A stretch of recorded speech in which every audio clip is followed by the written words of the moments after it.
नमस्कार साथियों, कैसे हो आप लोग? आप सभी का स्वागत करता हूँ आपके अपने फ्यूचर रैंकर्स में। तो हमने जैसा कल रसायन विज्ञान के पेपर को हल कर ही रहे थे, उसी तरह आज हम जो क्वेश्चन हमारे बचे हुए थे, हम आज उनको अच्छी तरह से आपको पढ़ाने वाला हूँ। कल तबीयत के खराब हो जाने के कारण यार पूरी क्लास नहीं कर पाए, तो आज हमारा पूरा ये समय रहेगा कि वीडियो को अच्छी तरह से पूरी क्लास को किया जाए। तो चलो स्टार्ट करता हूँ वीडियो को। तो तो हमने ये 6 नंबर क्या होता है जब ये केवल समीकरण लिखने वाले क्वेश्चन को जो पूरी तरह से देख लिया था। अब हमें ये बचे थे खा नंबर इसमें, जिसमें एक-एक नंबर के क्वेश्चन आते हैं, जो इस तरह है कि खा निम्नलिखित समीकरणों को पूर्ण कीजिए। तो जैसे पहला समीकरण दे दिया गया है CH3 CH2 OH plus SOCl2 की अपक्रिया कराना है। इसकी अपक्रिया इसके साथ कराना, इसे क्या कहते हैं? इसे प्रोपाइल अल्कोहल कहते हैं, इसे प्रोपाइल अल्कोहल कहते हैं और इसे थाइनोलिन क्लोराइड कहते हैं, थाइनोलिन क्लोराइड कहते हैं। तो चलो इसको कराता हूँ। तो हमने जैसे यहाँ पर देखिए ये वाली ये अपक्रिया हमने कराया, इसकी अपक्रिया तो हमें CH3 CH2 Cl मिला, SO2 निकल जाता है, HCl भी। देखिए यहाँ से क्या होता है कि OH जो है वो क्या करता है कि एक Cl को लेकर HCl बन जाता है और यहाँ पर एक Cl बचा तो ये Cl आकर OH के जगह पर लग जाता है, जिससे हमें 1 क्लोरोप्रोपेन मिल जाता है। क्या मिलता है? 1 क्लोरोप्रोपेन मिलता है। फिर उसके बाद क्या होता है? तो SO2 कैसा निकला? तो एक O यहाँ पर बचा हुआ था, क्योंकि HCl को लेकर HCl बन गया था और O यहाँ पर बचा हुआ था। तो O, ये S और ये O तो मिलकर SO2 बन जाते हैं। ये O SO के साथ निकल जाता है, यही आकर SO2 बन जाता है। तो मेरा मुख्य उत्पाद की बात करूँ तो CH3 CH2 CH2Cl 1 क्लोरोप्रोपीन होता है। फिर दूसरी अपक्रिया जो हमें पेपर में दिया गया है, CH3 CH2 CH double bond CH2 plus HBr की अपक्रिया। तो इसे हम लोग पूर्ण अगर किया करें तो हमें यहाँ पर मिलता है कि हम इनको जब करता हूँ तो ये जो डबल बॉन्ड है इनमें से ये Br आता है और एक बॉन्ड को तोड़कर एक स्थान ले लेता और एक H आकर CH3 बन जाता है। जैसे कि अगर हम कहें तो CH3 CH2 CH है एक बॉन्ड, फिर CH2 है। तो यहाँ पर एक बॉन्ड है, यहाँ पर देख रहे हैं आप कि यहाँ पर दो बॉन्ड है, तो ये Br आएगा, इसे पर आक्रमण करेगा तो इस CH के साथ एक बॉन्ड Br बन जाएगा। यहाँ पर H बचा तो OH आकर यहाँ पर लग जाएगा तो CH3 बन जाएगा। तो इसी तरह CH3 CH2 CH Br CH3 हो जाता है। इसे क्या कहते हैं? तो इसे 2 ब्रोमो क्या कहेंगे? 2 ब्रोमो ब्यूटेन कहेंगे। क्या कहेंगे? 2 ब्रोमो ब्यूटेन कहते हैं। फिर उसकी तीसरी अपक्रिया में दिया गया है CH3 3 बार है। अगर इस तरह ये लगा रहता है 3 तो उसको कहते हैं कि ये 3 बार है और CBr है कि OH के साथ अपक्रिया कराना है। इसे क्या कहते हैं? 1 ब्यूटीन, इसे 1 ब्यूटीन कहते हैं। 1 ब्यूटेन के OH के साथ अगर हम जो कराएंगे तो ये मार्कोनिकोव नियम लगेगा। मार्कोनिकोव नियम आप लोग पढ़े ही होंगे, तो ये मार्कोनिकोव नियम से होगा। तो इसे मिल जाता है 2 ब्रोमो ब्यूटेन बनाता है। क्या बनाता है? 2 ब्रोमो ब्यूटेन बनाता है। तो कैसे बनाएगा? तो हम लोग आपको ये अच्छी तरह से बताता हूँ। तो 2 ब्रोमो ब्यूटेन नहीं बनाएगा और ये ना कि मार्कोनिकोव नियम इस वाले में लगेगा, इस वाले में लगेगा भी नहीं। और इसे कहते हैं, सॉरी दोस्तों, इसे कहते हैं ब्यूटाइल। क्या कहेंगे? Butyl bromamide, bromamide. इसे टार्ट ब्यूटाइल ब्रोमोमाइड कहते हैं और इसे KOH को कहते हैं, जो जलीय होता है। KOH क्या होता है? जलीय होता है। अगर इसकी अपक्रिया कराएंगे तो हमें टेट्रा ब्यूटाइल अल्कोहल मिलेगा। KOH जो है तो इसमें से OH निकल कर Br के जगह पर आएगा, Br आकर के साथ जो रिश्ता बनाकर KBr हो जाएगा और OH जो है Br के पास आ जाएगा। फिर उसके बाद KCl की अपक्रिया है। क्या है? KCl की अपक्रिया।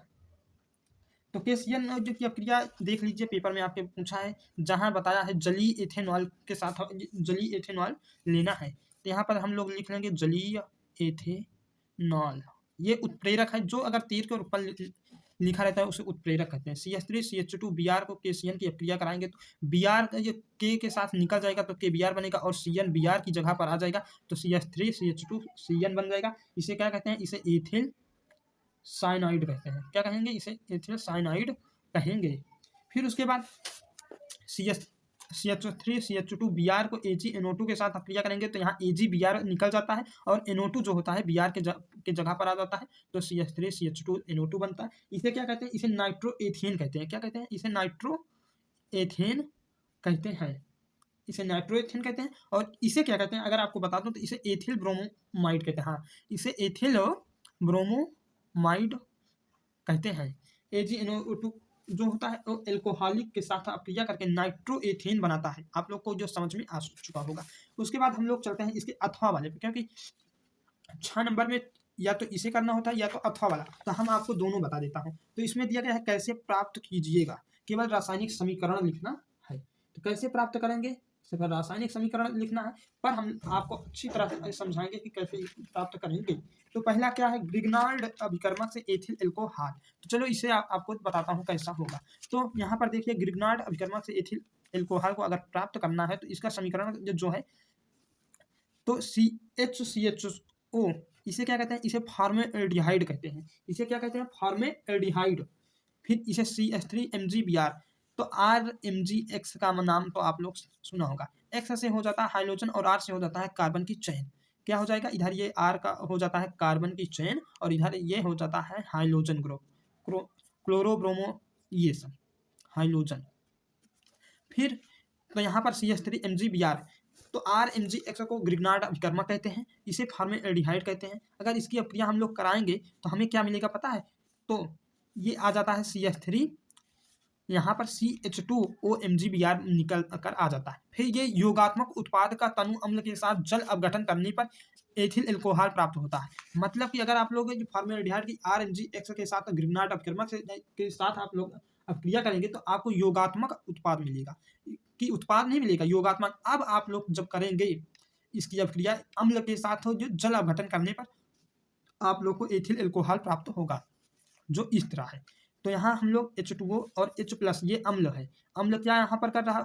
उत्प्रेरक का काम। अपक्रिया को तेज या धीम उत्प्रेरक ही करता है, आपको पता होना चाहिए। तो यहाँ पर CH3CH2OMgBr को H2O के साथ अपक्रिया करेगा तो यहाँ पर से क्या करेगा? Mg जो है वो एक OH, यहाँ पर HOH इस तरह है, तो MgOH MgBr OH को लेकर निकल जाएगा, MgOHBr बना लेगा। फिर क्या होगा? एक H यहाँ पर जो ये वाला बचा है और ये O बचा है, तो CH3CH2OH मिलेगा, यही एथिल एल्कोहल होता है। तो आप लोग को अच्छी तरह से समझ में आ गया होगा। हम लोग चलते हैं दूसरी वाली अपक्रिया पर। ग्रिग्नार्ड अभिकर्मक से तृतीयक एल्कोहल कैसे प्राप्त करते हैं, जो इस तरह है। तो ग्रिग्नार्ड अभिकर्मक से तृतीयक एल्कोहल प्राप्त करने के लिए कीटोन के साथ अपक्रिया के बाद जल अपघटन किया जाता है। मतलब कि आप लोग को ग्रिग्नार्ड अभिकर्मक RMgX, R का मतलब कार्बन की चेन, X का मतलब होता है हाइड्रोजन ग्रुप। तो यहाँ पर हम लोग ले लेता हूँ कीटोन। कीटोन जो CO है इसे ही कीटोन कहते हैं। इसे ही कीटोन कहते हैं। जो CO जो होता है, एक वो होता है CO कीटोन ग्रुप, ये है। तो यहाँ पर CH3COCH3 प्लस CH3MgBr है। इसकी अगर हम लोग अपक्रिया करेंगे तो जल अपघटन करेंगे तो हमें CH3 3 बार मिलेगा और COMgBr मिलेगा। ये योगात्मक उत्पाद के रूप में मिलता है। इसकी हम लोग फिर तनु अम्ल के साथ जल अपघटन करेंगे तो हमें तृतीयक एल्कोहल मिल जाएगा और MgOHBr, फिर से उसी तरह MgBr एक यहाँ पर से HOH होता है H2O में, तो ये OH को लेकर MgBr निकल जाएगा और ये H आकर यहाँ पर जुड़ जाएगा OH की तरह, तो यहाँ पर ये प्राप्त हो जाएगा। क्या प्राप्त हो जाएगा? तृतीयक एल्कोहल। फिर उसके बाद कहा है मेथिल एल्कोहल से एथिल एल्कोहल में कन्वर्ट करिए। तो मेथिल एल्कोहल से एथिल एल्कोहल में बनाने के लिए हमने यहाँ पर ये आपको परिभाषा भी दिया हूँ, बताया भी हूँ अच्छी तरह से आपको समझ में, इसलिए नहीं तो आपको सिर्फ समीकरण लिखना होता है बस। फिर मेथिल एल्कोहल से एथिल एल्कोहल प्राप्त करने के लिए पहले ऑक्सीकरण करके फॉर्मेल्डिहाइड प्राप्त करते हैं, फिर ग्रिग्नार्ड अभिकर्मक से अपक्रिया और जल अपघटन करते हैं। मतलब कि पहले हम जो मेथिल एल्कोहल से एथिल एल्कोहल प्राप्त करने के लिए ऑक्सीकरण करेंगे, फिर उसके बाद हमें फॉर्मेल्डिहाइड प्राप्त हो जाएगा। जैसे ये प्राप्त हो गया, अगर हम ऑक्सीकरण कर रहा हूँ तो हमें ये फॉर्मेल्डिहाइड प्राप्त हो गया। ये क्या है? फॉर्मेल्डिहाइड है, फॉर्मेल्डिहाइड प्राप्त हो गया। अब फॉर्मेल्डिहाइड का हम लोग करेंगे ये ग्रिग्नार्ड अपकर्मक के साथ हमें तो योगात्मक उत्पाद मिल जाएगा, हमने आपको पहले ही बताया। फिर योगात्मक उत्पाद का जल अपघटन और अम्ल उत्प्रेरक के साथ जब करेंगे तो हमें मिल जाएगा CH3CH2OH, मतलब कि एथिल एल्कोहल। क्या मिल जाएगा? Ethyl alcohol. और ये मिल जाएगा MgOH, Br। फिर उसके बाद हमें पूछा है कि एथिल एल्कोहल से डाई एथिल ईथर कैसे बनाया जाए। तो यहाँ पर आप लोग को बता दूं कि एथिल एल्कोहल से डाई एथिल ईथर बनाने के लिए एथिल एल्कोहल CH3CH2OH को सांद्र H2SO4 के साथ 140 डिग्री सेल्सियस पर गर्म करने पर डाई एथिल ईथर प्राप्त होता है। फिर एक बार आपको बता दूं, एथिल एल्कोहल को सांद्र H2SO4 के साथ 140 डिग्री सेल्सियस टेम्परेचर पर जब हम गर्म करते हैं तो हमें डाई एथिल ईथर प्राप्त हो जाता है। जहां आपको बता दूं ROR लिखा रहता है, ये कार्बन की चेन और इधर भी कार्बन की चेन रहती है, वहां पर ईथर हो जाता है। ROR क्या दिखाता है? ये ईथर को प्रदर्शित करता है। तो CH3CH2OH यहाँ पर 2 बार लिया गया है, तो कैसे लिया गया? फिर हम इसे तोड़कर अच्छी तरह से आपको समझाता हूँ। CH3CH2OH है, फिर क्या है? तो फिर यही है CH3CH2OH के सांद्र H2SO4 के साथ 140 डिग्री सेल्सियस पर हम लोग गर्म करते हैं तो यहाँ से एक H निकलता है और यहाँ से OH निकल जाता है, और या नहीं तो एक यहाँ से मान लीजिए एक H यहाँ से निकला और ये OH निकल गया पूरा, और वो मिलकर बना लेता है H2O जो जल होता है। फिर उसके बाद क्या होगा? यहाँ पर एक O बचा हुआ है, क्योंकि ये H इस OH के साथ निकल के H2O बना लिया है, फिर O यहाँ पर बचा है तो आ जाता है CH3CH2O, फिर CH2CH3 इस तरह जोड़ दिया जाए तो ये बन जाता है, क्या बन जाता है? डाई एथिल ईथर प्राप्त हो जाता है, मतलब कि डाई एथिल ईथर प्राप्त हमें हो गया। फिर उसके बाद हमें क्या पूछा है कि एथिल एल्कोहल से एथिल एसीटेट कैसे बनाया जाए, तो उसके लिए हमें ये क्या करना होगा? तो सॉरी दोस्तों, एथिल एल्कोहल से एथिल एसीटेट बनाने के लिए, प्राप्त करने के लिए पहले एथिल एल्कोहल का ऑक्सीकरण करके एसिटिक अम्ल प्राप्त करते हैं, फिर उसके बाद एस्टरीकरण कर देते हैं। तो CH3CH2OH का हम ऑक्सीकरण करेंगे तो हमें एथिल एल्कोहल प्राप्त हो जाता है। क्या प्राप्त होता है? एथिल एल्कोहल प्राप्त सॉरी दोस्तों, एथिल एल्कोहल का ऑक्सीकरण करेंगे तो हमें एसिटिक अम्ल प्राप्त हो जाता है। फिर उसके बाद हम उसका कब एस्टरीकरण कर देंगे तो हमें एथिल एसीटेट प्राप्त हो जाता है। तो हमने ये आपको इन केवल रासायनिक समीकरण लिखने के लिए ये पांचों को अच्छी तरह से थ्योरी के साथ, कॉन्सेप्ट के साथ समझाया हूँ। अब हम लोग चलते हैं इन संक्षिप्त टिप्पणी लिखिए, 1 2 2 + 1, मतलब कि इन दोनों का 2 नंबर है, इसका 1 नंबर है। तो चलो हम इसे अच्छी तरह से फिर से लिखता हूँ। तो ये देखिए, पहली ही अभिक्रिया हमें पूछ लिया है, हुंस-डीकर अभिक्रिया। क्या? हुंस-डीकर अभिक्रिया। हुंस-डीकर अभिक्रिया में कार्बोक्सिलिक अम्ल के सिल्वर लवण को कार्बन टेट्राक्लोराइड CCl4 में ब्रोमोमीन के साथ गर्म करने पर एल्किल ब्रोमाइड प्राप्त होता है। इस अभिक्रिया में कार्बन परमाणुओं की संख्या 1 कम हो जाती है। क्या होती है? 1 कम हो जाती है, मतलब कि चलो इसको अच्छी तरह से समझाता हूँ। यहाँ पर ये क्या है? तो ये क्या है? तो ये कार्बोक्सिलिक अम्ल के सिल्वर लवण जो है को जब हम लोग कार्बन CCl4 की उपस्थिति में अभिक्रिया कराएंगे ब्रोमोमीन के साथ, ये ब्रोमीन है, इसे कहते हैं ब्रोमोमीन। ब्रोमोमीन की अभिक्रिया जब हम एक बार फिर से कार्बोक्सिलिक अम्ल की के सिल्वर लवण को ब्रोमोमीन के साथ CCl4 की उपस्थिति में, कार्बन टेट्राक्लोराइड की उपस्थिति में जब अभिक्रिया कराएंगे तो हमें क्या प्राप्त होगा? तो एल्किल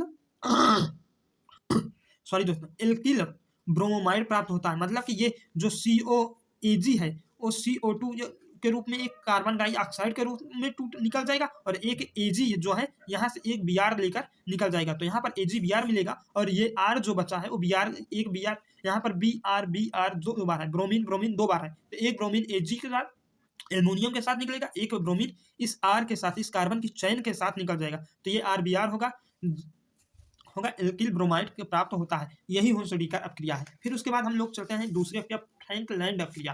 तो फ्रैंकलैंड अभिक्रिया में एल्किल हाइलाइड के 2 अणुओं को जिंक के साथ ईथर की उपस्थिति में गर्म करने पर उच्च एल्केन प्राप्त होता है। मतलब कि फ्रैंकलैंड अभिक्रिया में एल्किल हाइलाइड के 2 अणुओं को जिंक धातु के साथ ईथर की उपस्थिति में हम लोग गर्म करते हैं तो हमें एल्केन प्राप्त होता है। ये अभिक्रिया उर्स अभिक्रिया के समान, लेकिन इसमें सोडियम के स्थान पर जिंक का उपयोग किया जाता है। हम लोग इस अभिक्रिया में, फ्रैंकलैंड अभिक्रिया में उर्स जो अभिक्रिया को भी आपको बता दे रहा हूँ। जैसे हम लोग यहाँ पर RX 2 बार लेता हूँ, फिर Zn के साथ अभिक्रिया करा देता हूँ तो हमें मिल जाता है एल्केन, कार्बन की चेन।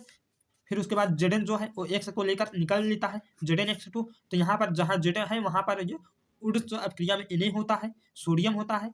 इस तरह यहाँ ईथर की उपस्थिति में अपक्रिया करा रहा हूँ, तो आप लोग को ये हो गया अपक्रिया। तो इसे हम लोग कैसे ये समझेंगे, तो CH3 CH2X है मान लीजिए, और इधर Zn है। इसकी अपक्रिया जब ईथर की उपस्थिति में हम लोग कराएंगे, यहाँ पर इसे हम 2 बार लेंगे, मतलब कि CH3 CH2X के साथ प्लस में CH3 CH2X है। तो ये Zn प्लस Zn जो है एक X इसको और इसको लेकर निकलेगा, तो यहाँ पर बन जाएगा ZnX2।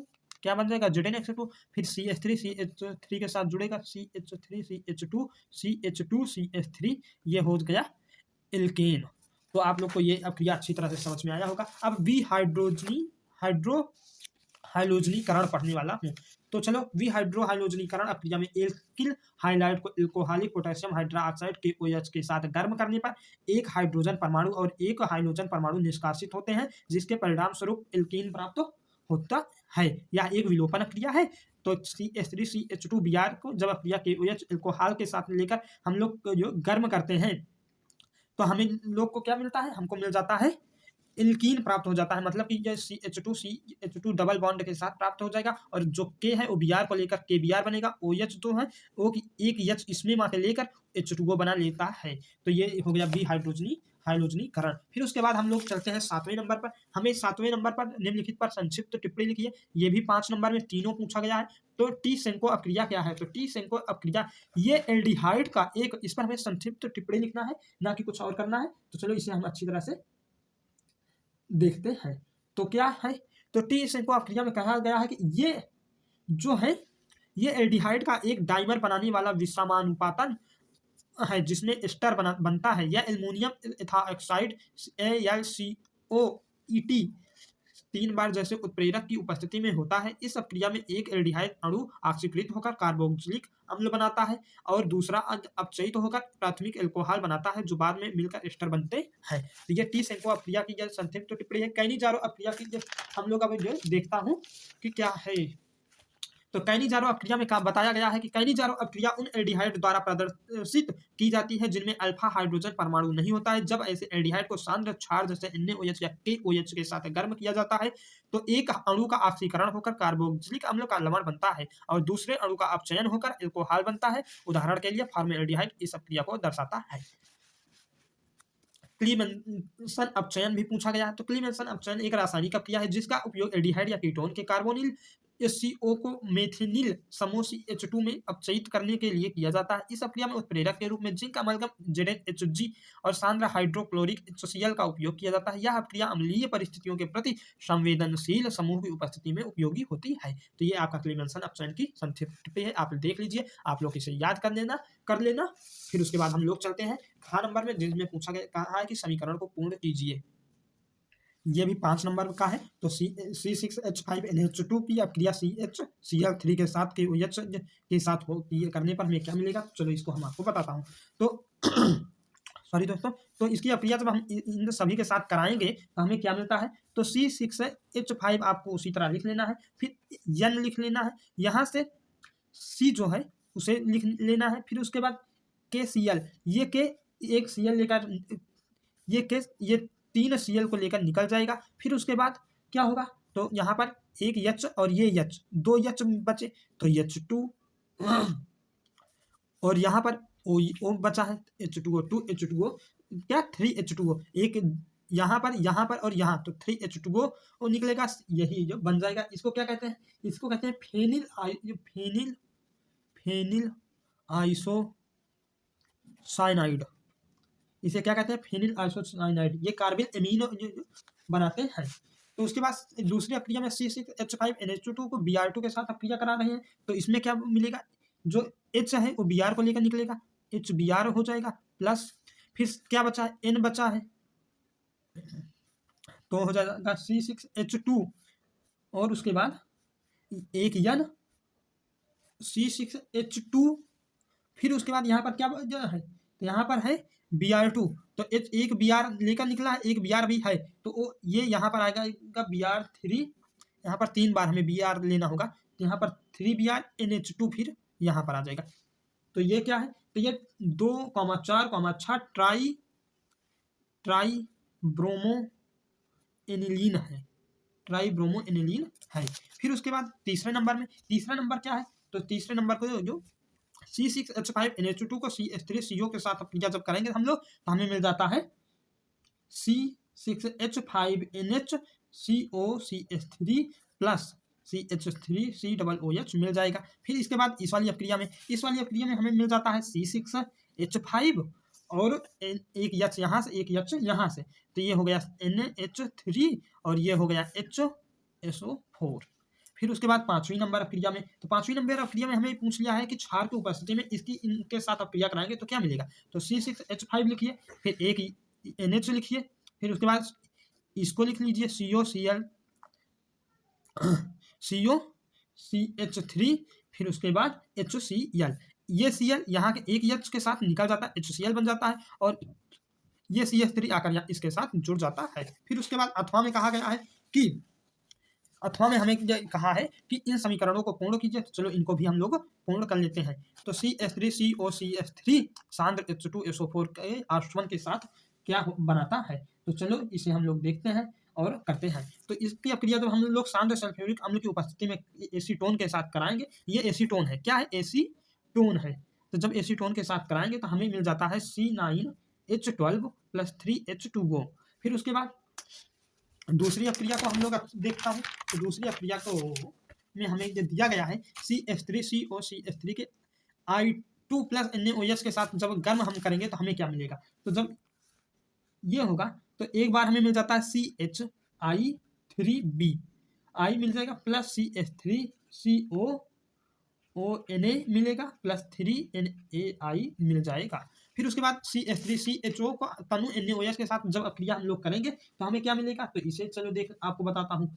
तो इसकी अक्रिया जब हम NaOH के साथ करेंगे तो हमें पहली मिल जाएगा CH3CHOH, फिर CH2 और CHO जो ये ग्रुप है वो मिल जाएगा, प्लस फिर इसकी अक्रिया जब जो गर्म करेंगे, इसका निर्जलीकरण करेंगे तो हमें एक बार मिल जाएगा CH3CH डबल बॉन्ड CHCHO।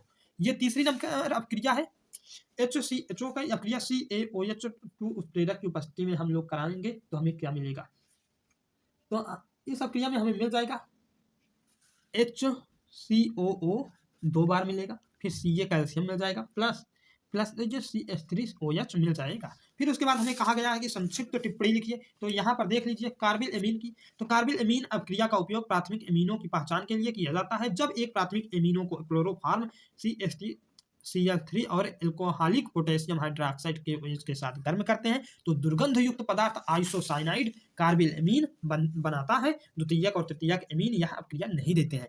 मतलब कि OH के साथ CH3Cl3 और एल्कोहलिक पोटेशियम के OH के साथ हम लोग जब प्राथमिक एमीन को क्लोरोफॉर्म के साथ गर्म करते हैं तो हमें तो दुर्गंध युक्त आइसोसाइनाइड कार्बिल एमीन बनता है और द्वितीयक और तृतीयक एमीन ये प्राप्त नहीं करते, अभिक्रिया नहीं देते हैं। हाफमैन ब्रोमोमाइड अभिक्रिया, तो हमारे पेपर में पूछा गया है कि हाफमैन ब्रोमोमाइड अभिक्रिया क्या है, तो हाफमैन यह अभिक्रिया एमाइड को प्राथमिक एमीन में परिवर्तित करती है जिसमें मूल एमाइड की तुलना में एक कार्बन परमाणु कम होता है। एमाइड को ब्रोमीन Br2 और पोटेशियम हाइड्रोक्साइड के OH के जलीय या अल्कोहलिक विलयन के साथ गर्म किया जाता है। फिर उसके बाद डाईएजोकरण क्या है, तो जिसमें प्राथमिक एरोमेटिक एमीन जैसे एनिलीन को सोडियम नाइट्राइट NO2 और हाइड्रोक्लोरिक अम्ल HCl के साथ 0.0 से 5 डिग्री टेम्परेचर तापमान पर अक्रिया करके डाईएजोनियम लवण में परिवर्तित किया जाता है। यह एक महत्वपूर्ण क्रिया है जिसका उपयोग विभिन्न एरोमेटिक यौगिकों के संश्लेषण में किया जाता है। तो हमारा पेपर आज हो गया, ये केमिस्ट्री का हो गया सॉल्व, सॉल्यूशन भी मिल गया, पेपर को हमने दिखाया भी, अच्छी तरह से हल भी कराया। आप लोग को अब क्या करना है, तो आप इसे ये याद कर लेना। अगर आपको PDF चाहिए, क्लास नोट चाहिए तो आप लोग कमेंट करना, हम इसे भी आपको प्रोवाइड करा देंगे। तो मिलता हूँ नेक्स्ट वीडियो में। अगर वीडियो पसंद आए तो सब्सक्राइब चैनल को और वीडियो को लाइक जरूर करना दोस्तों, अपने दोस्तों में शेयर करो ज़्यादा से ज़्यादा लोगों में। तो मिलता हूँ नेक्स्ट वीडियो में।